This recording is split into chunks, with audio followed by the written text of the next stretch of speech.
Puerto Rico. Let's go. Wow.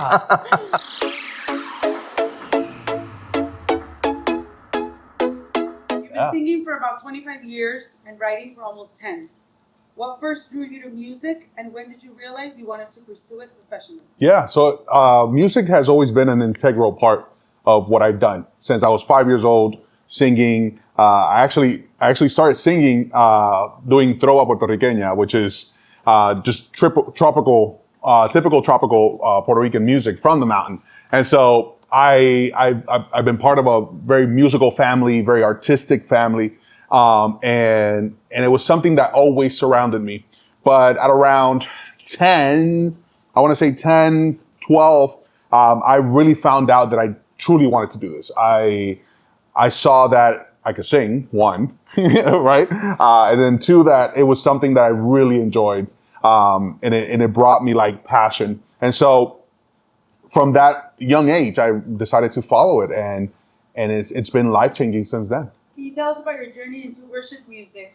What first inspired you to become a worship leader? Well, it's actually funny because I started singing about 6 years ago. Prior to that, I was just a musician around the city of Philadelphia. I would play bass, drums, guitar, piano, and just kind of freelance, just freelance a little bit. But it got to a breaking point. I got to a breaking point in my life where I started to lose a lot. I was in a dark place. And I got a random phone call from a pastor one day. He called me to the office and he said, "Nelson, I just feel strongly you're supposed to be a worship leader."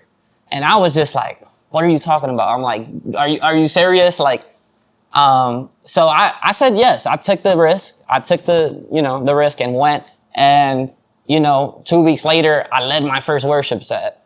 And it was nerve-wracking. Here's why.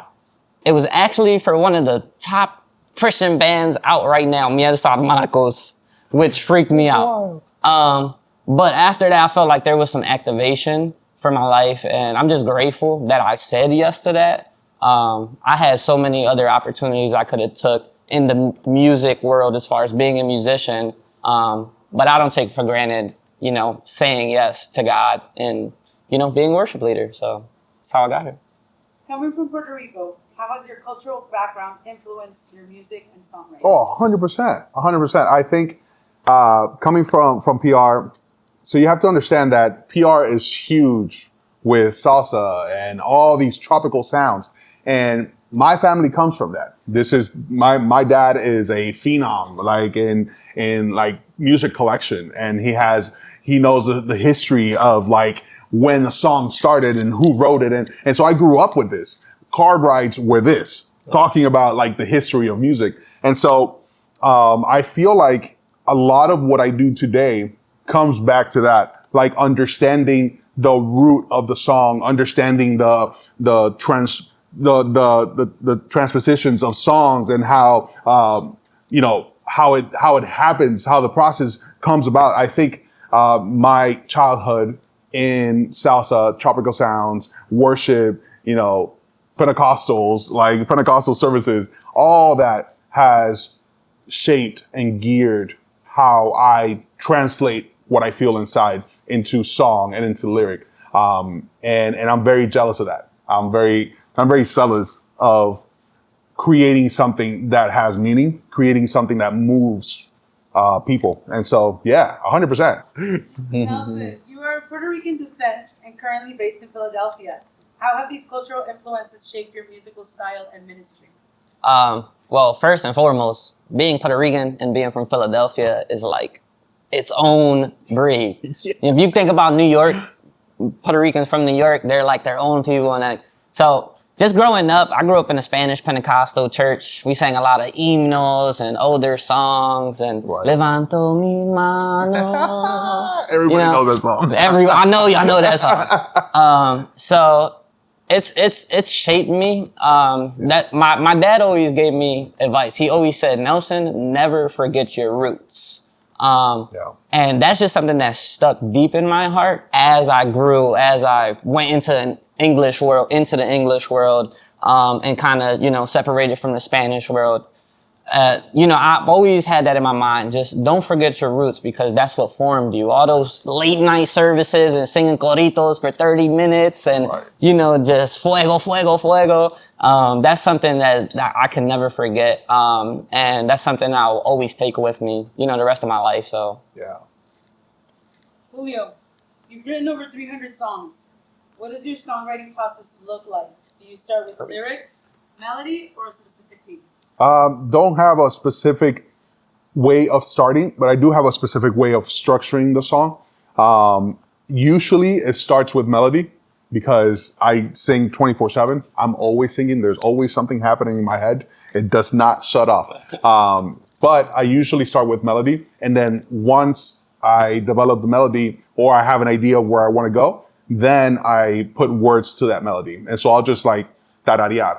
Right? That's what we call it. We tararear until we get some words. And once we have the main idea, then I develop that main idea into 7 steps. And so those 7 steps take me to the development of the outline of what the song idea is. And then the golden idea, which is the main thought of the song and what I want people to be hooked on. And then from that point on, I develop verse and whatever else the song is going to have: verse, pre-chorus, chorus, bridge. And then from that point, then you start developing the actual melodic structure of the song. But yeah, nobody's asked me that before. You done gave all your secret sauce. I gave everything.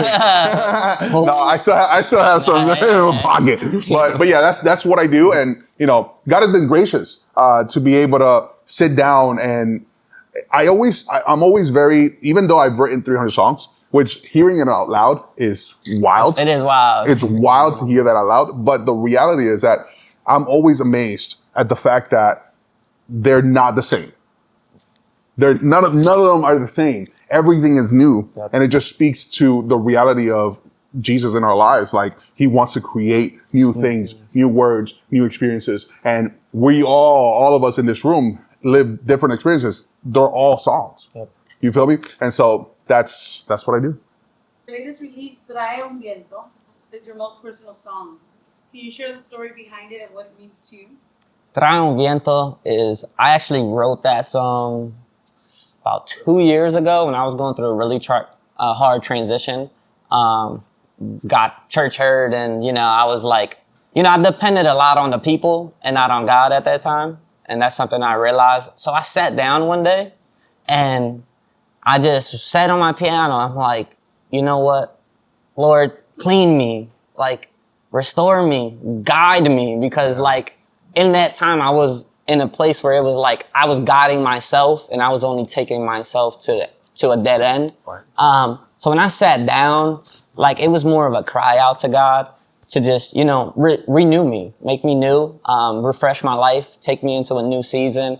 And, just bring a fresh wind, like just a new season. So that song means so much to me. I always say that's one of the first seeds I've sowed into my life as far as ministry. And, God responded with, just giving me a new season and refreshing me and restoring me and cleaning me of all that hurt. So yeah, that's Trae un Viento. Go listen to it on all streaming platforms. What message do you hope your listeners take away from your music? I really hope that my music not only brings hope, brings faith, brings a lot of what Jesus is, but I truly hope that my music gives new artists, gives creatives the outlet that they really seek of, you could also do this. You can also create. It doesn't matter where you come from. It doesn't matter what you've done in your life. It doesn't matter what you've lived or the mistakes that you've made. None of those things matter if right now you can do a 180 and start running towards what, the passions that are inside you. And so I feel like my music talks a lot about that, aside from having a main point of every song, like the one that we're releasing soon, Hechos 12:17, which is God talking to his people, or Contaré, which is the story of, something beautiful that happened in my family. At the end of the day, it's getting to know who I am as a person, getting to know who Julio is, and knowing that you as a creative, you as a songwriter, and you as a musician, and somebody that's passionate about music, could also do this. Tell us a little bit about the garden, where this vision came from, Yeah. what it is, and what can we expect from it. Okay. So the garden is basically, it was born out of an event. I was at an event in California, and it's what we call a tent revival. And so it's a big old tent with like 5,000 people in it, and they're just like hearing about Jesus, singing to Jesus. And I was in one of these events, and I'm singing one of my songs, and I'm just listening to all these people singing my song, and I'm like, man, this is beautiful. But it was out in California. I was already living in New Jersey, and when I say those words, I'm like, oh, this is beautiful. I just have like this vision of like, this is something that we need in the Northeast. Yeah. And I just felt like in my heart, we needed to do this. But I said, okay, God, if you want us to do this, you're going to have to pay for it, because I have literally no money for it. And little by little, he just kept putting a dream in my heart of like making this happen. And born was the garden. Like the garden it came alive, and it became the epicenter of healing for creative hearts. The garden is literally that, a space where creatives come, whether you are in the secular world, whether you're in the Christian world, and you do cameras, you do graphic design, you sing, you write songs, you're in the business, whatever it is that you do within the spectrum. The garden is a place where you can come, be free, where you could come, be you, and when you could come and be healed by the power of Jesus. And so this is the garden. Right now, what we're doing is a couple of worship nights across the United States. We started in Philly. We did Philly in November. We're doing San Francisco now. We'll do Dallas, Florida, and then we'll go back, all of us. Yes. The movement will go back to New Jersey, to the Garden State, and that's when we're going to build a 3-day retreat called the Garden, where we're going to experience a beautiful, beautiful moment of healing, of restoration, and we're going to have a lot of different things, right? No, yeah, like he said, like the garden's based off of Genesis 3. When Adam and Eve, they ate off the tree of good and evil. And when they did that, they became naked, and they realized that they were naked. So they grabbed some fig leaves and they put them on to cover themselves. Like, they were the first fashion designers. I took that from my pastor. That's my pastor. But they were the first fashion designers. Like, they grabbed them leaves and covered themselves up. And then that's when, they hid. They hid after they covered themselves up. And then God came walking through the garden, and they could hear him, but they couldn't really see him. So he called them out. Hey, Adam. I'm just summarizing it, y'all. Go to Genesis 3. Adam, where are you? And you know what I mean? They pop up and they're like, oh, we're right here. And he asked them, why are you hiding from me?